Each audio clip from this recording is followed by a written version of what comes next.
Ayun, hi, ako si Cliff, isang artist and gusto ko lang share sa inyo yung thought ko regarding dun sa journey ko as an artist. No? So, start ako nung pandemic. Invite ako nung isa kong ninong. Uh, Sabi niya, baka gusto ko daw sumali sa isang online exhibit. Sa siyang exhibit.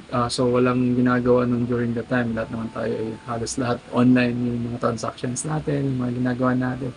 Dami nagla-live online. Walang mga tugtugan nun. So, sabi ko, oh sige, kasi wala namang ginagawa at kahit wala akong experience as an artist, go lang ako, parang sa isip ko, okay to, no, ma-share ko rin yung talent ko as an artist kahit hindi wala pa akong idea kung paano talaga mag-paint. Hindi pa ako na-experience humawak ng oil paint. First time ko talaga yung time na yun. So nag-research ako kung paano gumawa ng canvas, lahat YouTube lang. Doon ko na-experience yung gumawa ng canvas kasi nakita ko mahal pala yung mga canvas. So nag-search ako, bumili ako ng canvas glue tapos gumawa ako ng box type. Box type yata yun. Hindi ko na maalala. So doon ko na na-start yung journey ko. Doon na nag-start yung journey ko as an artist. And then, hanggang sa nagkaroon na ako ng mga commission, nagkaroon na ako ng parang appreciation sa ibang mga kaibigan. Nagulat sila, nagpipaint din pala ako. Kasi aside from that, isa din akong musikero. So, nagigitara ako. Yun talaga yung naging nakahiligan ko. Kasi prior to that, my story, na-frustrate kasi ako nung hindi ko natapos yung architecture way back in college. Sabi ko noon, hindi na ako hahawak ng kahit anong art material. Until pandemic came, doon na ulit ako uh, nagkahilig ulit na mag-drawing o actually mag-paint na. So, doon na nag-start ulit yung pagbalik ko sa yung journey ko as an artist. Di ba lahat naman tayo nagsisimula ng drawing lang sa pader. Pinapagalitan pa tayo ng magulang natin kasi naisip nila sinisira natin yung mga pader, dinudumihan natin. Tapos kung saan tayo. Naalala ko yung nasa province ako, mahilig kaming mag-drawing ng kaibigan ko sa kalsada. Hanap kami ng uling tapos idodrawing namin. Kung ano-ano, magdodrawing kami sa kalsada. Tapos nagagalit nga yung iba namin mga kabarangay. Dinudumihan daw namin yung kalsada. Kayo ba may experience pa isa ganun? Ang sarap balik-balikan yung mga bata pa tayo. Tapos drawing ka ng Batman, drawing ka ng Superman. Yung Ninja Turtle nga. Naalala ko rin pala yung Ninja Turtle na yun. Favorite ko kasi siya. Tapos ang dami nagpapadrawing sa akin noon. Kung sino-sino dun sa notebook. Kumpletuhin ko. Kinukumpleto ko lagi sila. Yung apat. Kasama pa minsan si Master Splinter. Tapos, yun, mabilisan lang. Tuwang-tuwa ng ibang mga kabataan nun. Tapos nagbebenta din ako dati ng mga cards. Ginagaya ko yung mga Marvel na cards tapos binibenta ko piso-piso. Hindi naman yung lagi kong ginagawa. Pero nagulat ako may mga bumibili. So, yun yung background ko hanggang sa ito nga akala ko wala lang. Hindi ko nga inisip na someday magpipaint pala ako at magiging artist ako. Kasi hindi ko talaga siya inisip na parang hindi seryoso lang. Drawing lang. Tapos sumasali ng mga competition. Tapos ito na nga. Without knowing na artist na ako ngayon, I consider artist. Ewan ko kung artist ba talaga. Basta nakahiligan ko lang na talaga mag-paint. And then, gusto ko lang sanang itanong din sa inyo kung naka-experience ba kayo ng ganitong feeling na sa simula sobrang eager kang mag-paint. Masarap mag-paint kasi meron kang commissions. Meron nagpapagawa sa'yo, meron naka-appreciate sa art mo. Pag nag-post ka sa Facebook online, makakatanggap ka ng magandang comments. Pag mag-post ka ng video about your art, makakabasa ka ng magagandang comments, maraming views, until dumating yung time na nagdi-decline na yung views. Wala nang comments, wala nang parang alam mo yung appreciation comments dun sa ginagawa mo. Tapos feeling mo parang relevant pa ba itong ginagawa ko? May value pa ba itong ginagawa ko? Wala nang pumapansin sa mga post ko eh. Gagawin ko pa ba ito? Tigil ko na lang kaya. Tapos, sa case ko bilang isang pamilyado, mas gusto ko talaga mag-profit ako sa art na ginagawa ko. Para naman mag-benefit naman yung family ko. Para naman makabili man na ng pambiling bigas. Ano ba yun? Kasi you will spend your time. You will spend lot of time para gumawa ng isang obra. Madalas pa nga puyat. Tapos, you will spend expensive materials. Yung paints, yung canvas, hindi siya mura. Tapos, ang result lang is wala kang benta talaga. Yun na yung pinaka-worst doon. Dumating sa point ng artist journey ko talaga na wala talagang benta halos isang buwan. Isang buwan, 2 buwan, wala talagang benta. Although meron naman akong inaasahan na source ng income, pero hoping kasi ako na ito na lang sana yung gagawin ko kasi gusto ko siyang gawin at the same time kumikita ako. Pero paano pag hindi ka na hindi na siya nagiging profitable? Madi-discourage ka ba? Tuloy mo pa ba siya? I mean, hindi naman tayo lahat ganun eh. Alam ko yung ibang artists, hindi talaga sila after dun sa money. Hindi talaga sila after dun sa kita talaga. Kadalasan pa ganun, alam ko ganun. Pero sa case ko, gawin ko na siyang pagkakitaan. Nag-spend na ako ng ng energy ko ng aside from ma-appreciate ng ibang tao, gusto ko mag-benefit ng family. Huwag na tayong magpaka-hipokrito, no? Lahat.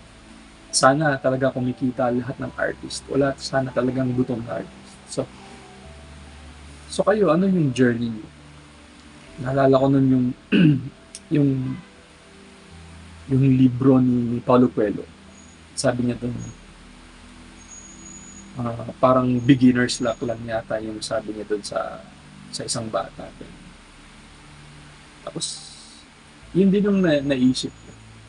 Wala tayo may beginner's luck eh. Pag nag-start tayo ng isang bagay, minsan halos yung favor nandun lahat. Halos ang hinahawakan mo, magiging gold. Lahat ng plano mo nagsasucceed. Tapos, eventually, hindi na. Tapos nagugulat ka, anong nangyari? Anong ginawa ko? Bakit? Parang hindi na nag-progress. Parang na-stuck na ako. Wala nang progress. Tutuloy ko pa ba ito? Nako-frustrate ka. Tapos mag-iisip ka na naman ng ibang bagay na gagawin mong hoping na mag-succeed ka rin doon. Kasi, buti na lang din sa akin. Pag feeling ko na-stuck na ako sa isang bagay. O na-bored na ako sa isang, kunyari sa pagpipin. Lilipat na naman ako sa music kasi nagsusulat din ako. I play the guitar for other artists. Tumutugtog ako sa isang banda, sa bar minsan. Dati talagang naging source of income ko talaga siya when I started my family. So lagari ako, trabaho sa umaga, tapos tugtog sa gabi sa Malate, acoustic singer doon. So ganun lang, umiikot lang ako doon. Tapos nag-start din ako ng t-shirt business, clothing brand. From design to printing, ako yung gumagawa. Inaral ko kung paano mag-edit ng video, mag-edit ng photos para maging design. Mga basic lang na tingin ko essential using CapCut, Photoshop, ano ba yung tawag doon? Basta, yung, kung ano, kung anong kalimutan ko. But anyway, so hoping din ako doon na na magiging profitable siya, magiging magandang business siya. Eventually, ganado pa ako sa umpisa. And then eventually, feeling ko parang na-stuck na naman ako. Parang wala namang progress, wala naman nakaka-appreciate. Hindi nga tumataas yung views ko eh. Parang sa tingin ko ba, itutuloy ko ba to? Wala yata mangyayari dito. Then I realized lately na napaka-impatient ko pala. Kaya siguro ako nag-jump from one niche to another, o kaya from one thing to another, from one passion to another passion na naman. Kasi napaka-impatient ko pala. Naalala ko na naman yung sinabi sa isang libro na dapat pag may ginawa kang bagay, gawin mo siyang 10,000 hours yata para maging master ka sa isang bagay. Kung i-calculate mo siya, it's like more than a year para ma-master mo yung isang bagay. Ang iba, maring it will take longer. O kaya mas maaga pa, mas mapabilis. Pero hindi natin alam yung proseso. Pero sa tingin ko, for me, it's a lifetime journey. Lifetime learning sa isang bagay. No? Walang mastery talaga. Hindi mo pwedeng sabihin kasi it never ends. Yung lesson, it never ends. Yung learning, it never ends. So kahit anong ginagawa mo, sa tingin ko, hindi mo talaga siya ma-master. Ako, sa case ko, siguro nga impatient.